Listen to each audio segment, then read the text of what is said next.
Bismillahirrahmanirrahim. Assalamualaikum warahmatullahi wabarakatuh. Selamat pagi semuanya. Semoga semuanya dalam kondisi sehat, tak kurang suatu apapun, dan masih stay at home ya teman-teman. Hari ini ketemu lagi dengan saya, Bu Ita Apriliani, di mata kuliah konsep dasar keperawatan. Sebagai pertemuan berikutnya, kemarin sudah diawali oleh Bu Tit untuk konsep dasar keperawatan, diawali dengan sejarah keperawatan. Kali ini saya akan membahas tentang perkembangan sejarah keperawatan dan juga falsafah keperawatan. Oke, langsung saja kita mulai. Ya, sejarah keperawatan sebagai sebuah profesi dimulai dari zaman primitif, di mana istilah perawat atau nurse berawal dari perawatan seorang ibu pada bayinya yang tidak berdaya. Ini awal mulanya muncul istilah perawat atau nurse. Kemudian pada masa peradaban kuno, di mana diyakini sebuah penyakit itu disebabkan oleh kekuatan magis atau tahayul, sehingga pada masa ini perawatan lebih diwarnai pada pelayanan untuk meningkatkan kenyamanan fisik bagi para penderita yang sakit. Kemudian di dunia modern, berawal dari masa Florence Nightingale, ya, di dunia barat itu kita sudah kenal. Kemudian di dunia Jazirah Arab, kita kenal juga ada tokoh yang bernama Rufaidah al-Islamiyah, menjadi tokoh penggerak perawat, ya, sehingga keperawatan itu menjadi pekerjaan yang terhormat, menjadi pekerjaan yang dihargai oleh semua orang.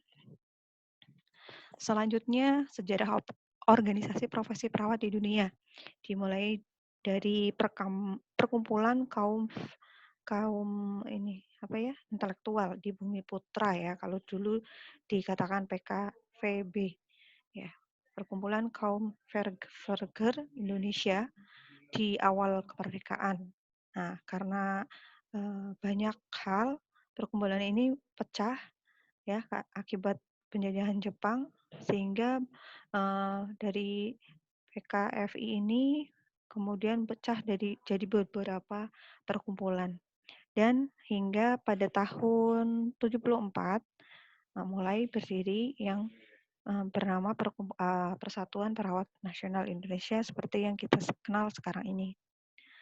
Adapun perkembangan organisasi keperawatan profesional di dunia terutama, ada di Amerika, kita kenal ada ANA, American Nursing Association, kemudian ada NSNA, NLN, dan ICN. Nah, International Council of Nurse ini menjadi organisasi internasional yang pertama dan terbesar untuk profesi keperawatan di dunia.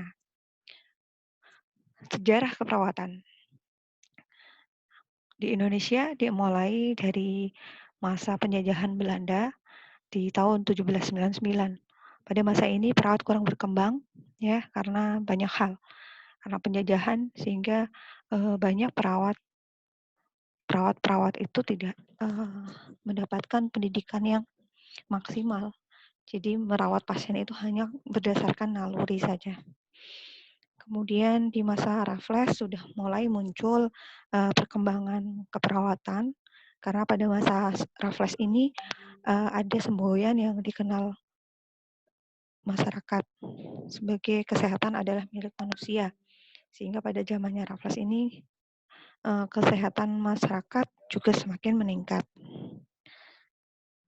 Berikutnya pada masa VOC, pada masa Belanda juga sudah ada rumah sakit yang didirikan, yang sampai sekarang masih ada, ya, rumah sakit Glodok di Jakarta. Kemudian di tahun 1906 berdiri juga pendidikan perawat di Rumah Sakit Cikini, Jakarta. Dan di tahun 1912 didirikan Rumah Sakit Cipto Mangunkusumo. Nah, pada masa 1942 sampai 1945, sejarah Indonesia diwarnai dengan kekalahan Belanda dengan Jepang, ini juga masa-masa yang sulit karena di zaman Jepang ini, penjajahannya semakin kejam dan, tidak memberikan hak-hak pada pribumi termasuk perawat untuk kemudian, eee, mengembangkan profesi seorang perawat. Hal ini banyak ditandai dari, begitu banyak kemunduran yang terjadi di masa penjajahan Jepang ini, antaranya perawat orang sakit dilakukan oleh orang yang tidak memiliki pendidikan keperawatan.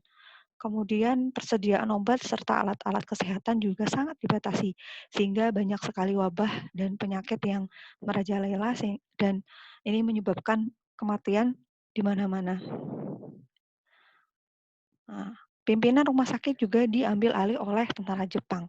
Hal ini sangat merugikan, terutama bagi, pendidikan perawat karena banyak sekali, perawat-perawat yang tidak mendapatkan haknya, kemudian banyak juga pasien yang tidak bisa bertahan hidup karena, keterbatasan yang dilakukan oleh tentara Jepang. Kemudian pada masa setelah kemerdekaan, yaitu di tahun 1949, di mana pemerintah sudah mulai membangun rumah sakit dan balai-balai pengobatan.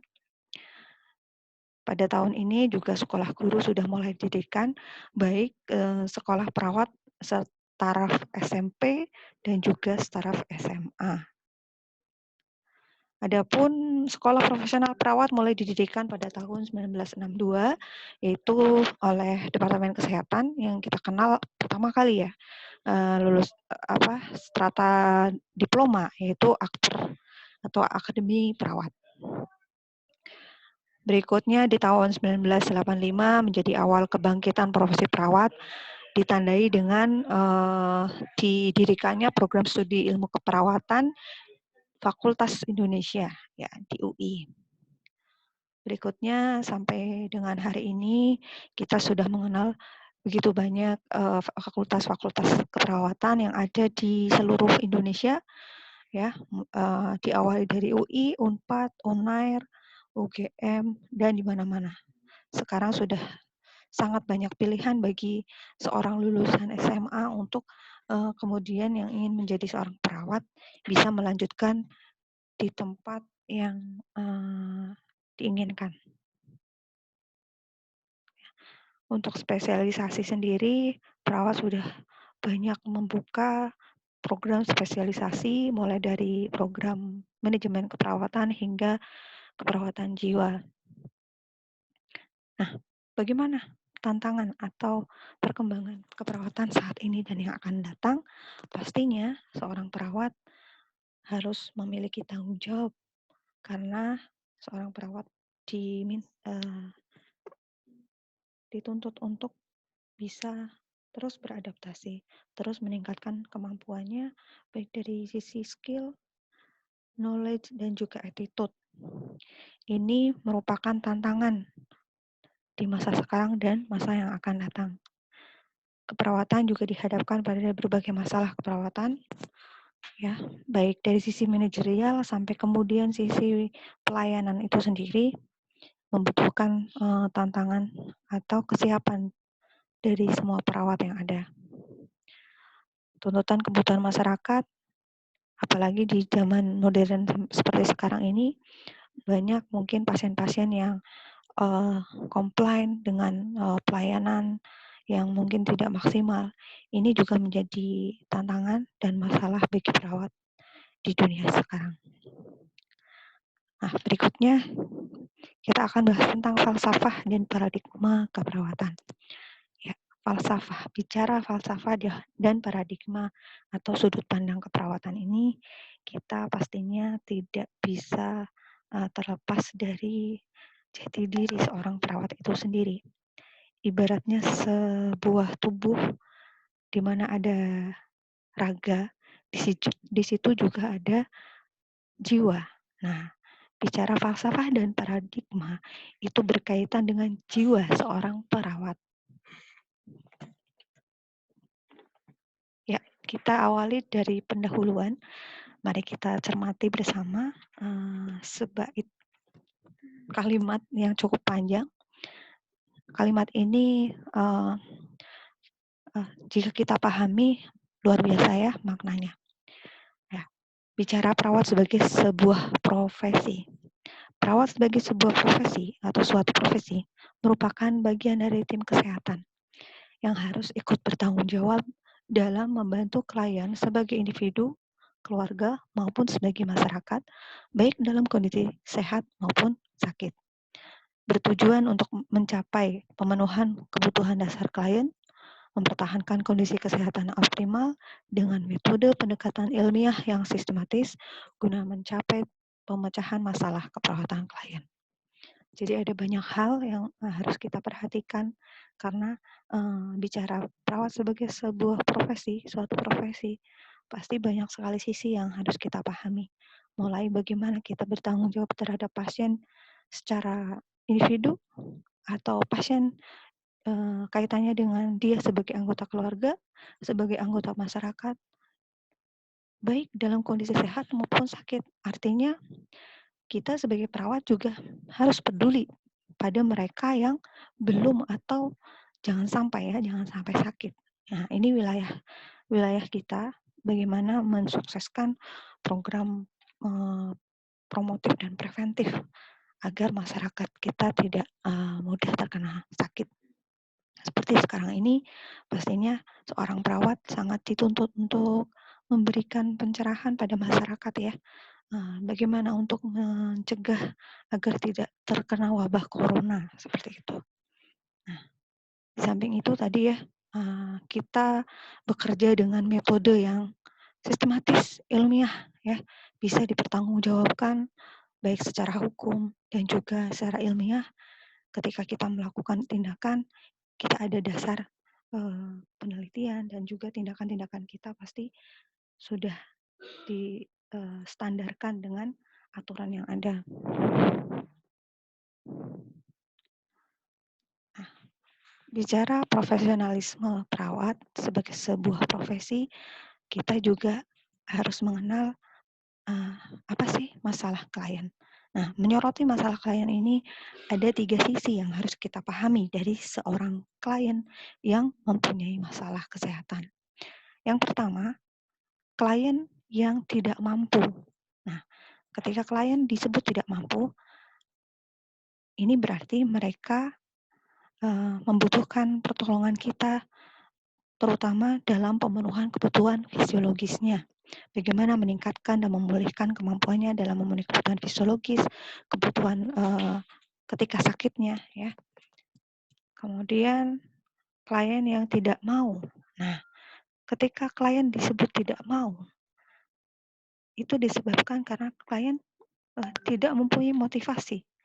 Dan hal ini membutuhkan kerja perawat. Bagaimana membangkitkan semangat, bagaimana menyadarkan pasien agar dia mau untuk memenuhi kebutuhannya itu sendiri. Tentunya kita sebagai perawat bisa menjadi fasilitator atau bisa menjadi edukator sesuai dengan peran yang ada. Berikutnya, masalah klien yang tidak tahu. Nah, ketika tidak tahu, bukan berarti dikasih tahu ya. Ya, betul. Diberitahu atau diberikan pendidikan kesehatan. Ya, biasa kita kenal dengan pendidik PENKES gitu ya. Health education ini ditujukan bagi mereka yang memang tidak tahu. Harapannya ketika mereka tahu, mereka mempunyai motivasi untuk berobat, untuk menjaga kesehatannya. Dan setelah mereka mempunyai pengetahuan dan kemampuan, mereka akan lebih mampu untuk memenuhi kebutuhan kesehatannya secara mandiri. Oke, ya. Sampai di sini semoga bisa dicerna ya. Baik, kita lanjutkan ke slide berikutnya. Kita sekarang membahas tentang falsafah. Tadi di awal sudah saya bahas bahwa falsafah itu ibarat roh ya. Dia akan melekat pada diri seorang perawat. Kemanapun perawat itu berada, dia akan mempunyai falsafah jati dirinya sebagai seorang perawat. Nah, apa itu falsafah keperawatan? Falsafah keperawatan adalah keyakinan terhadap nilai-nilai yang menjadi pedoman untuk mencapai tujuan dan sebagai pandangan hidup. menjadi ciri utama suatu komunitas berskala besar maupun kecil. Hal ini pasti kita pahami bersama bahwa seorang perawat mestinya mempunyai nilai-nilai yang menjadi pandangan hidupnya. Bagaimana seorang perawat dididik mulai dari awal pendidikan untuk belajar disiplin, ya. Kenapa seorang perawat itu dianjurkan memakai baju seragam? Karena nantinya ketika di rumah sakit ya, biasanya ada aturan agar pasien mudah mengenali perawat, harus perawatnya pakai baju seragam atau pakai emblem atau pakai ciri khas yang nantinya akan memudahkan pasien mengenali perawat. Dan ini hanya salah satu saja penerapan falsafah di dunia keperawatan. Yang lainnya masih banyak. Bicara falsafah juga kita bicara tentang nilai-nilai keperawatan yang menjadi pedoman dalam memberikan asuhan keperawatan, baik kepada individu, keluarga, maupun masyarakat. Falsafah keperawatan merupakan pegangan perawat. Dalam hal apa? Yang pertama, falsafah keperawatan tertanam dalam diri setiap perawat. Kemudian falsafah keperawatan itu menjadi pedoman perilaku di tempat kerja maupun dalam pergaulan sosial, menjadi baju yang melekat pada diri perawat, ya. Ya, istilahnya baju. Berarti kalau baju itu dilepas, nah, perawat itu tidak punya identitas. Dia tidak bisa menutupi bagian tubuhnya. Nah, oleh karenanya seorang perawat harusnya mempunyai falsafah keperawatan. Sebagai roh tadi ya, sebagai roh dan falsafah sebagai landasan perawat dalam menjalankan profesinya berdasarkan pada keyakinan bahwa manusia sebagai individu mempunyai kebutuhan biopsikososial, spiritual, kultural yang unik, di mana pastinya masing-masing pasien, masing-masing klien yang kita hadapi mempunyai kebutuhan yang berbeda-beda dan itu membutuhkan keahlian kita bagaimana mengatasinya dengan pendekatan yang ilmiah dan sistematis. Keperawatan adalah bangunan bagi umat manusia yang bertujuan meningkatkan derajat kesehatan yang optimal. Dari definisi ini kita melihat begitu penting peran perawat dalam meningkatkan kesejahteraan yang optimal. Bagaimana seorang perawat bisa bekerja dengan baik, bisa melakukan tugasnya dengan baik, manakala dia tidak memahami falsafah ini, tentunya akan mengganggu kredibilitasnya sebagai seorang perawat.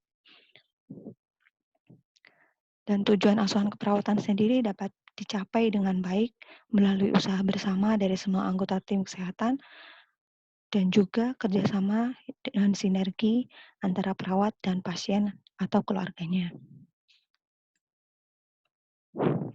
Dalam melakukan asuhan keperawatan, perawat menggunakan proses keperawatan untuk memenuhi kebutuhan kesehatan klien. Perawat juga bertanggung jawab dan bertanggung jawab memiliki wewenang dalam melakukan asuhan keperawatan secara utuh berdasarkan standar asuhan keperawatan. Ya, baik, itu saja yang bisa saya sampaikan untuk pertemuan kali ini. Jika ada kata-kata yang kurang pas, saya mohon maaf. Semoga pertemuan ini bisa bermanfaat. Jika ada pertanyaan, kita bisa lanjutkan di forum diskusi. Terima kasih untuk perhatiannya. Assalamualaikum warahmatullahi wabarakatuh.